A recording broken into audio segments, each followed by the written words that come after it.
Well, I know this, that onto this planet there's a great deal of dumping has gone on. Stuff from the nearby galaxy. Not this galaxy, but the next galaxy over, and so forth, going on here. I know they take political prisoners and guys who they don't want around. But it's less personal than you think. They just have excess population, so they start to get rid of their excess population. You see, they've got a revolt, or you're on the wrong side of a war or something like that, and they pick you up in droves and ice cube you and throw you into a sea someplace. I know this planet has been subjected to that, and several planets in this immediate end of this galaxy have been subjected to that. That I know. They were imported. They were actually, the trick was to shoot somebody, disable somebody, very often a needle into a lung, and at the same time to hit him with frozen alcohol and glycol, which preparation is guaranteed to pick up a Satan. All he had to do was pick him up and put him in a refrigerator, and they had him, boy. Just as he tried to exteriorize from the body, there he was, frozen. And they threw him into collection points, boxed them up in boxes, threw them into space planes, which are the exact copy. DC-8, the DC-8 airplane is the exact copy of the space plane of that day. And no difference, except the DC-8 had fans, propellers on it, and the space plane didn't. Well, it starts like this. I was up in the Van Allen belt. This is factual. And I don't know why they're scared of the Van Allen belt, because it's simply hot. You'd be surprised how warm space is. Down amongst the clouds and so forth, it can get pretty cold and damp. But you get well up and sunlight shining around, that sort of thing. It's quite hot. And the Van Allen belt was radioactively hot. A lot of photons get trapped in that area and so forth. And I was up there watching the sunrise. Well, that was very interesting, and my perception was very good, and I was taking a look at Norway and Essex and the places around, and getting myself sort of oriented. And then something happened to me that I didn't know quite what had happened to me. I thought some facsimiles must have appeared in front of me, but they didn't look like facsimiles. And some other things happened, and I had a feeling like I might possibly go into the sun, and a few other little uncomfortablenesses there were, that wasn't what awed me. But I got confused.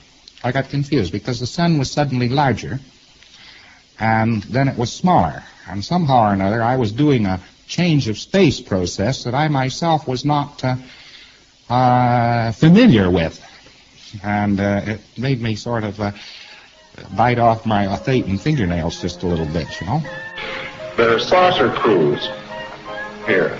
There's all sorts of things on Earth here from the 5th Invader Force. Very interesting.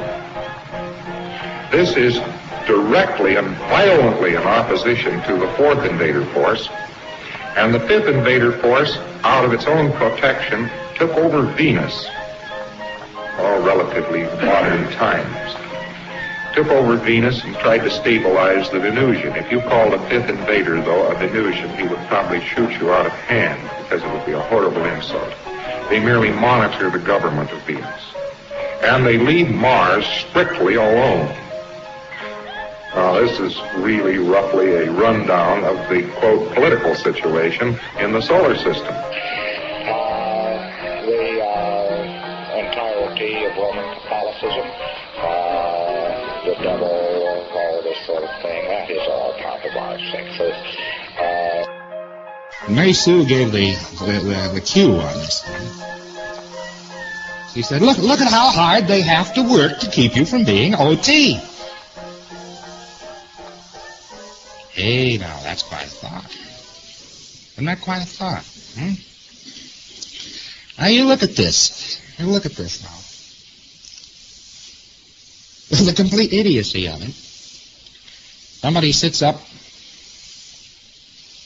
on Venus. There are probably some other stations around up in the system. This one's on Venus. I notice that we all believe that Venus has a methane atmosphere and is unlivable. I almost got run down by a freight locomotive the other day. Didn't look very uncivilized to me. I'm allergic to freight locomotives. They always running into you. not really interested in Earth at all as such. Because Earth is a heavy gravity planet. And who the hell wants a heavy gravity planet? Earth would be much better off lying in chunks in an orbit around the sun. But naturally, that's pretty rough assignment, blowing up something this size and putting it around, so nobody would do that. But completely aside from that fact, Earth has been used consistently as a prison. And it is a prison. And it is heavily screened. There are installations in Mongolia. There are installations in the Pyrenees here on Earth. There are installations down the mountains of the moon in Africa, which pick up very often people on death. Actually, have you ever noticed how a Negro in particular, down south where they're pretty close to the soil, personifies mess? The gate post and the wagon and the whip and anything around there, a hat. Hey, they talk to him, you know. What's the matter with you, hat? They imbued them with personality. There is the low-level part of the technique, which consists of A, R, C on each dynamic. And you can carefully plot up and pick up A, R, C on each part of every dynamic. And go over that carefully through the line till you will key out or partly disintegrate out each and every bar there is to your state of beingness. But this is done as a present-time technique. And Technique 80 is 100% a present-time technique. Its capability is to bring you up to a level where, while still in a body, you are capable of being and experiencing with every part of the universe while you're still in that body. That's 80. Now, blindness is just getting these two groups of attention units off to the side so they can't see through the optic nerve. That's hysterical blindness. Nothing much to it. If you're going to resolve a case of blindness, just get them to run the attention units, which should be standing behind the optic nerve, and then find what they did about seeing. By the way, blind men usually have burned somebody down with sight, or think they have. Fascinating. And they'll never suspect this one. And you ask them about this, it'll show up on the E-meter, you start to run it. Boy, do they protest. But if you run it, their sight should turn on. Now, the meshed universe is all very well, but it's all illusion.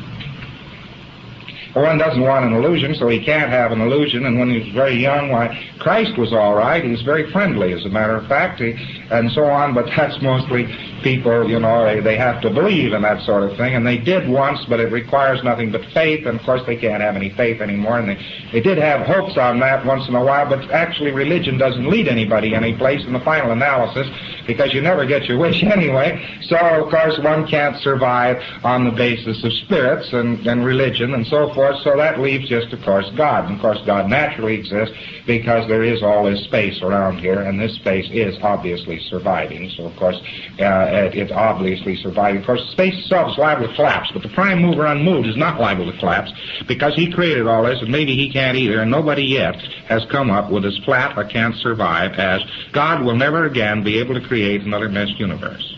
But if we mentioned it, brother, it'd be out in the streets. The entirety of Roman Catholicism, the devil, all this sort of thing, that is all part of our sixes. And although I don't think you'd have very much pleasure out of kissing a girl from Jupiter, that's a heavy gravity planet. If you stepped on the planet Jupiter in one of these meat bodies that you presently have, you would become a pancake promptly, you see. And what atmosphere it has lies in seas of liquid air and so on. you might say this is somewhat rigorous as an environment, not completely similar to Russia, but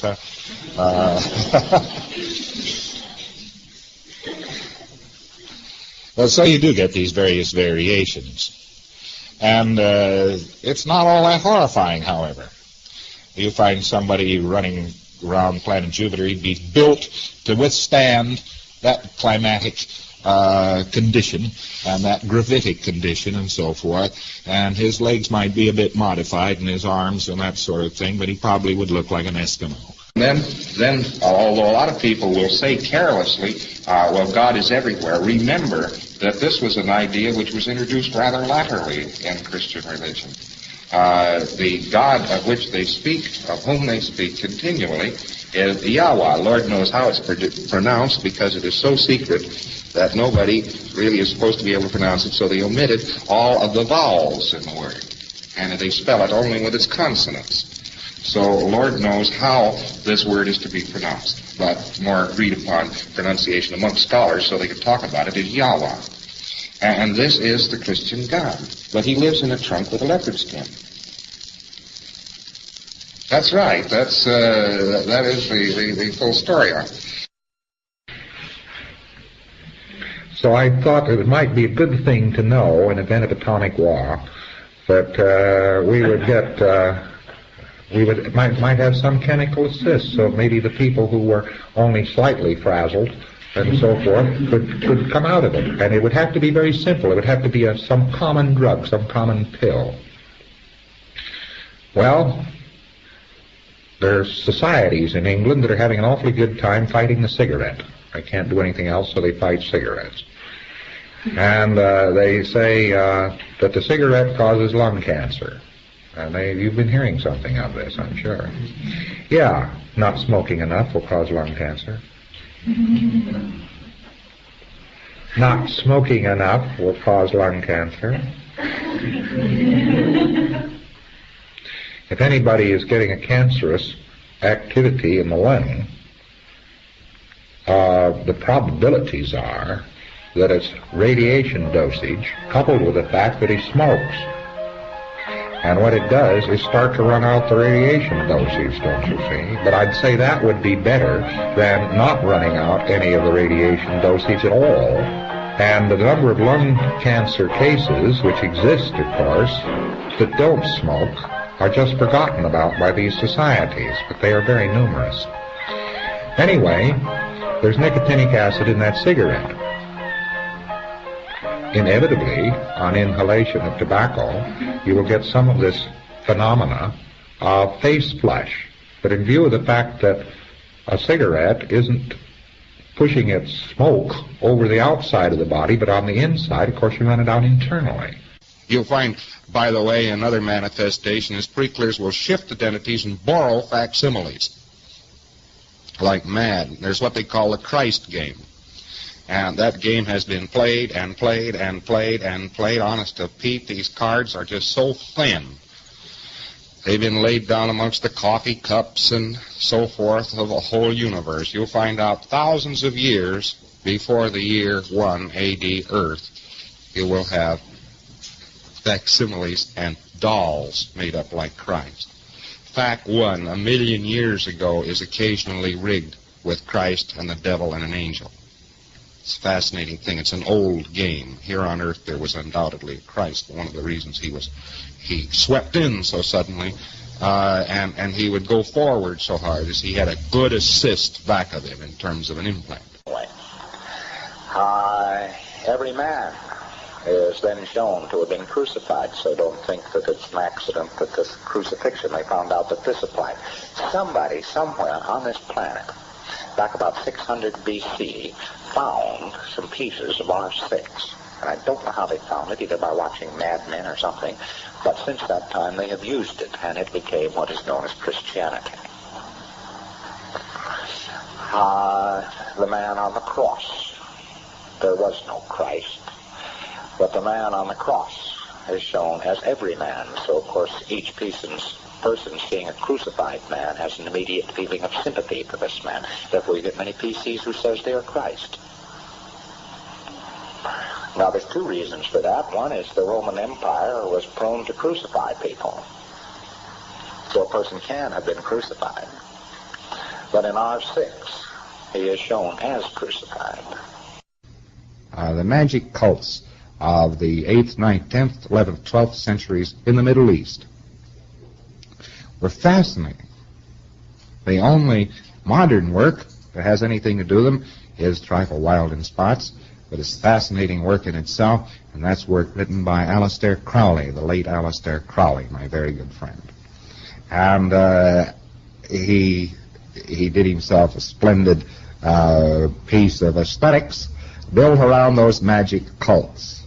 It's a very interesting reading to get a hold of a copy of a book, quite rare, but it can be obtained, The Master Therion, Therion, The Master Therion by Aleister Crowley. He signs himself The Beast, the mark of the beast, 666.